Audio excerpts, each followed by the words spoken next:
welcome to story time. I hope you could join me tonight. This week we're going to do some stories called Blast from the Past, and these are all stories that have survived time. So every book that I read this week is a book that I used to read when I was a little kid, and I'm sure your parents read them when they were little kids. So this might be a fun way to everybody to share a nice book and parents to have a trip down memory lane. So tonight we're going to start with this one called Bedtime for Frances. It's a little bit longer than the books that I have been reading, but we'll get through it. Bedtime for Frances.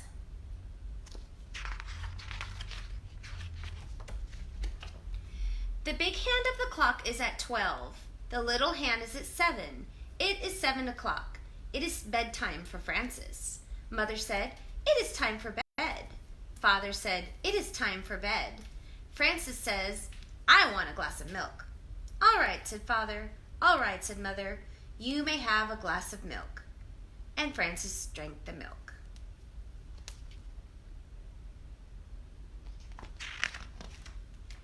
"Carry me to my room, Father," said Frances. "All right," said Father. "Piggyback," said Frances. So Father carried her piggyback to her room. Father kissed Frances goodnight. Mother kissed Frances goodnight. Frances said, "May I sleep with my teddy bear?" Father gave her the teddy bear, and Frances said, "May I sleep with my doll too?" Mother gave her the doll. "Good night," said Father. "Good night," said Mother. "Did you kiss me?" said Frances. "Yes," said Mother. "Yes," said Father.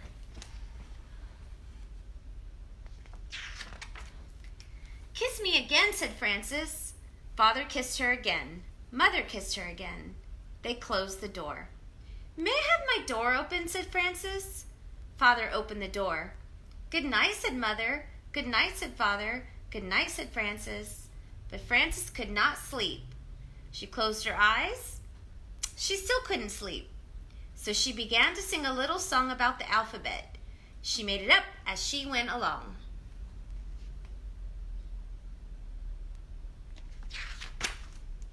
A is for apple pie, B is for bear, C is for crocodile combing his hair, D is for dumplings.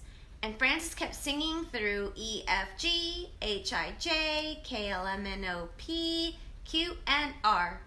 And she still had no trouble until she got near the end of the alphabet. S is for sailboat, T is for tiger, U is for underwear down in the dryer. Frances stopped because dryer did not sound like tiger. She started to think about tigers. She thought about big tigers and little tigers, baby tigers, mother and father tigers, sister tigers and brother tigers, aunt tigers and uncle tigers. "I wonder if there are any tigers around here," she said. Frances looked around her room. She thought maybe she could see a tiger in the corner. She was not afraid, but she wanted to be sure.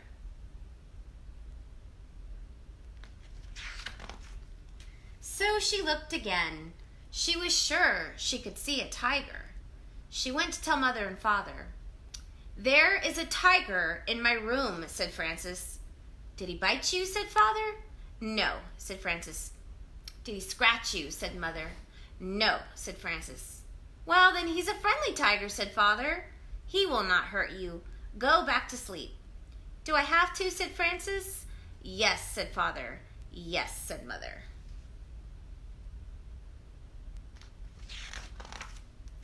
Father kissed her. Mother kissed her. Frances went back to bed and finished her song on the way. She closed her eyes again. She still could not sleep. Frances opened her eyes and looked around. She saw something big and dark. "Giants are big and dark," she thought. "Maybe that's a giant. I think it is a giant. I think that giant wants to get me." And she went into the living room.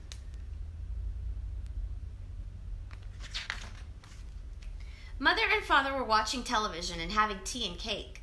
Frances said, "There's a giant in my room. May I watch television?" "No," said Mother. "No," said Father. Frances said, "The giant wants to get me. May I have some cake?" Father gave Frances a piece of cake. Father said, "How do you know he wants to get you?" Frances said, "Isn't that what giants do?" Father said, "Not always. Why don't you ask him what he wants?" Frances went back to her room. She went right over to the giant, and she said, "What do you want, giant?" And this is their TV right here. That's like old time TV. You had to like have antennas to pick up television shows. She took a good look at him. There was no giant. It was just the chair and her bathrobe. So she went to bed again. Frances was not very tired and did not close her eyes. She looked up at the ceiling. There was a crack in the ceiling, and she thought about it. Maybe something will come out of that crack, she thought. Maybe bugs or spiders. Maybe something with a lot of skinny legs in the dark. She went to get Father. He was brushing his teeth. Frances said, "Something scary is going to come out of the crack in the ceiling. I forgot to brush my teeth."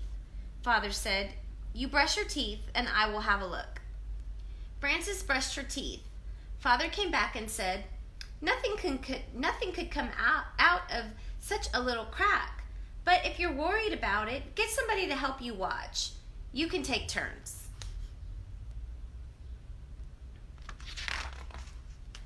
Frances told her teddy bear to watch. They took turns for a while. Then Frances got tired of it and let Teddy do all the watching. Frances got up and went to the bathroom. When she came back, she was not sleepy at all. The wind was opened, and the wind was blowing the curtains. "I do not like the way those curtains are moving," said Frances. "Maybe there is something waiting, very soft and quiet. Maybe it moves the curtains just to see if I am watching." She went into Mother and Father's room to tell them.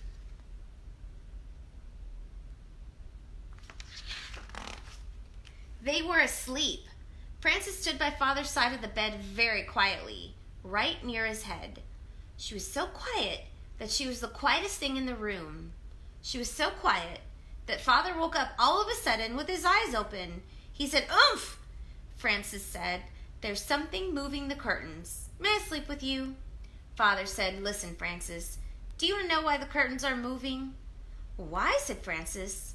"That is the wind's job," said Father. "Every night the wind has to go around and blow all the curtains." "How can the wind have a job?" said Frances.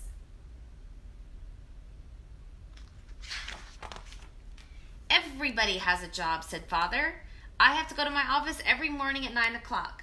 That is my job. You have to go to sleep so you can be wide awake for school tomorrow. That is your job." Frances said, "I know, but..." Father said, "I have not finished. If the wind does not blow the curtains, he will be out of a job. If I do not go to the office, I will be out of a job. And if you do not go to sleep now, do you know what will happen to you?" "I will be out of a job," said Frances. "No," said Father. "I will get a spanking," said Frances. "Right," said Father. "Good night," said Frances, and she went back to her room. Frances closed the window and got into bed. Suddenly there was a noise at the window. She heard bump and thump. "I know something will get me this time," she thought. She jumped out of bed and went to tell Mother and Father. When she got to their door, she thought about it some more and decided not to tell them. She went back to her room. Frances heard the noise at the window again. She pulled the covers over her head. "I wonder what it is," she thought. "If it is something very bad, Father will have to come and chase it away."